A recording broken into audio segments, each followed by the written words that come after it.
علامہ صاحب کوئی قوت برداشت ہے ہمارے یہاں؟ آپ عوام کو برداشت کا درس دیتے ہیں اور آپ دیکھیں ان کی رائے کو تسلیم کرنے کو برداشت کا مطلب بدتمیزی تو نہیں ہے نا بھائی، برداشت کا مطلب پارس بدتمیزی نہیں ہے، برداشت کا مطلب جو ہے وہ بہودگی نہیں ہے، برداشت کا مطلب گالی نہیں ہے کہ ایک شخص جس کو کوئی جانتا نہیں ہے وہ پورے پاکستان کے علماء اور مشائخ کو جو ہے وہ دیڑتا پھرے بیٹھ کے. اچھا اب نجم شراز صاحب کی سن لیں. پیچھے 100 بندہ نہیں کھڑا ہوگا اور میرے عام مسجد کے امام کے پیچھے 1 لاکھ بندہ بھی آنے کو تیار ہو جائے گا. اچھا ذرا نجم شراز صاحب کی بھی سن لیں ذرا. آدمی کے ساتھ بیٹھ ہی نہیں سکتا ہوں. ہمارے یہاں جو علماء ہیں نا ان کی 2 کیٹیگریز ہیں، ایک تو ہیں غیر سیاسی اور وہ ایک ہیں جو کہ سیاست میں ان ہیں. جو سیاست میں انہیں آپ کو پتہ ہے وہ کیا کہتے ہیں؟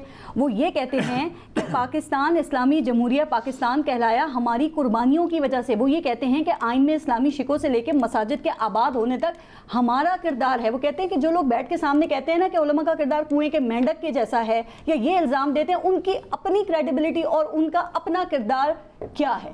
اس میں تو کوئی شک نہیں ہے کہ مسلمان جو برصغیر کے تھے جب پاکستان بن رہا تھا اس وقت علماء کرام نے ایکٹیویٹ کیے تھے، اس میں تو کوئی شک نہیں. ورنہ قرارداد مقاصد اس شکل کی نہ ہوتی جس شکل کی بھی ہے. آئین میں اسلام اس طریقے سے نہ ہوتا جس طریقے. علماء اکرام نے اپنی ایکٹیویزم دکھائی، مگر کیا اتنی دکھائی جتنی کی ضرورت تھی؟ نہیں. اتنی کیوں نہیں دکھائی؟ کیوں مسنگ ہے؟ میں وہی تو کہہ رہا ہوں کہ آپ کو پتہ ہے میں 3 مکاتب فکر کے علماء کو بٹھاؤں نا تو وہ دین کی بہت اچھی بات کریں گے، اور جب ان سے کوئی عام مسئلے کا سوال کر لیا جائے تو اس کے بعد وہ ایسی تشریح سامنے رکھیں گے کہ انسان خود کنفیوز ہو جاتا ہے. تو کیا یہ صرف پاکستان میں ہی بہت زیادہ ہے؟ اسلام میں نا جو ریلیجن کی طرف جانا جو ہے نا اس کو ٹیبو کیا گیا ہے.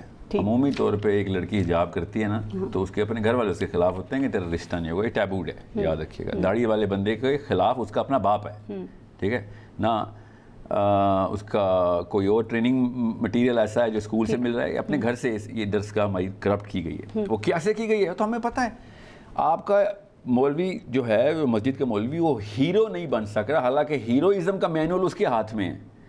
تو قصور اس بھائی صاحب کا ہے اور اس انسٹیٹیوشن کا ہے کہ جو اس کتاب کو اپلیکیبل نہیں کر کے دے رہا. اب ٹام کروز، بریڈ پٹ کے پاس جو ہیروئزم کا مٹیریل ہے سب کو پتہ ہے وہ ایکٹرز ہیں، وہ ایجنٹس نہیں ہیں، وہ ایکٹرز ہیں. مولوی صاحب ایکٹر نہیں ہے، ایجنٹ ہے. مگر وہ بہتر کام کر رہے ہیں اپنا اور لوگوں کے دلوں کو رام کر رہے ہیں. آپ اور میں نوبل پرائز اور آسکر پرائز کی طرف جا رہے ہیں اور مسجد کی طرف کوئی نہیں جا رہا. آپ نے کہا کہ ہمارے علماء تو ہیرو نہیں بن سکے. کیا ہمارے سیاستدان ہیرو بن گئے ہیں، حکمران بن گئے ہیں، یا ان کا بھی ایک ہی جیسا طریقہ ہے کہ انقلاب کے دعوے سامنے کرو لوگوں کے، ان کو اٹریکٹ کرو، لوگوں سے قربانی مانگو، جب اقتدار میں آ جاؤ تو پھر یہ سب ہی ایک جیسے؟ ہاں وہ ایک الگ بات ہے کہ سب کے سب کتنے ناہن جا رہے ہیں. نہیں تو عوام میں شعور کیوں نہیں آتا؟ آپ لوگ بھی تو ہیں نا جو سوشل میڈیا کے تھرو عوام میں شعور بیدار کر رہے ہیں. اس کی مثال دیتا ہوں آپ کو تاکہ سب کو سمجھ آ رہے بات. مریم نواز شریف کے جلسے میں 3-3 4-4 گھنٹے پہلے لوگ آتے ہیں اور لاکھوں کی تعداد میں آتے ہیں، اور مولوی صاحب کے پاس ایک بندہ بھی نہیں آتا جب خطبہ دیتے ہیں. کیوں؟ کیونکہ ایک اٹریکشن کی جو پاور اور گرامر ہے نا وہ میں آپ کو بتاتا ہوں اس کے پیچھے یہ سپرفیشل بات ہے، ایپیڈرمل کہتے ہیں اس کو، کہ مولوی اٹریکٹیو نہیں ہے، اس کی بات میں چاشنی نہیں. مگر اصل میں جو مسئلہ ہے وہ پتہ کیا ہے، میں آپ کو بتاتا ہوں تاکہ سب کو پتہ ہو. جو بندہ بھی انسان کی فطری ریکوائرمنٹ کو آواز دے گا اس کی طرح لوگ پل پڑیں گے سارے لاکھوں میں. اور مولوی صاحب جو ہے نا وہ فطری ریکوائرمنٹ کو مبرہ کر چکا ہے اسلام سے. علامہ صاحب مجھے 2 منٹ دیں، میں نجم شراز صاحب کو بھی شامل کر لوں نا پروگرام میں، وہ بھی اسی کے اوپر بات کریں گے. اور آپ اچھا کر لیں نجم شراز صاحب پلیز 1 سیکنڈ.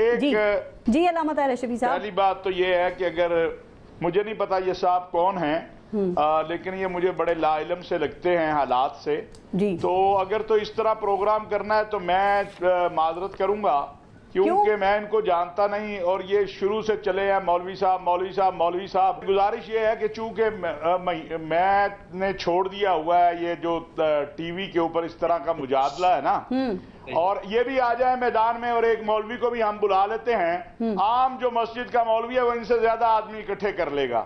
اور اگر جلسوں کی بات ہے کہ خان صاحب کا یا مریم کا، تو اس ملک کے اندر بیچاری بھوکی عوام ہے، جس کو بھی آپ کھانا دیں گے پانی دیں گے وہ مینار پاکستان بھی بھر دیں گے، ٹرانسپورٹ دیں جتنے مرضی لوگ لے آئیں. رائے ونڈ میں 20 لاکھ لوگ جمع ہوتے ہیں، کیا ان کو کوئی پیسے دے کے لے کے آتا ہے؟ یہ بھائی صاحب میں نہیں جانتا، مجھے نہیں پتا یہ کون صاحب ہے، ان کا نہیں پتا. میرا سوال تو سن لینا سر، مجھے بتائیں ہمارے علماء کو کوئی جدید تقاضوں سے ہم آہنگ ہونے کی ضرورت نہیں ہے؟ میں بیٹھ نہیں سکتا ایسے شخص کے ساتھ، سن لیں، میں ایسے شخص کے ساتھ نہیں بیٹھ سکتا جس کو اخلاقیات ہی نہ آتی ہو. ان کو میں چیلنج کرتا ہوں کہ یہ حج کے بعد کوئی دن مقرر کر لیں, یہ بھی علامہ صاحب کوئی قوت برداشت ہے ہمارے یہاں, آپ عوام کو برداشت کا درس دیتے ہیں اور آپ دیکھیں ان کی رائے کو تسلیم کرنے کو برداشت کا مطلب بدتمیزی تو نہیں ہے نا بھائی, برداشت کا مطلب پارس بدتمیزی نہیں ہے, برداشت کا مطلب جو ہے وہ بہودگی نہیں ہے, برداشت کا مطلب گالی نہیں ہے کہ ایک شخص جس کو کوئی جانتا نہیں ہے وہ پورے پاکستان کے علماء اور مشائخ کو جو ہے وہ دیڑتا پھرے بیٹھ کے. اچھا اب نجم شراز صاحب کی سن لیں, پیچھے 100 بندہ نہیں کھڑا ہوگا اور میرے عام مسجد کے امام کے پیچھے 1 لاکھ بندہ بھی آنے کو تیار ہو جائے گا. اچھا ذرا نجم شراز صاحب کی بھی سن لیں ذرا. آدمی کے ساتھ بیٹھ ہی نہیں سکتا ہوں.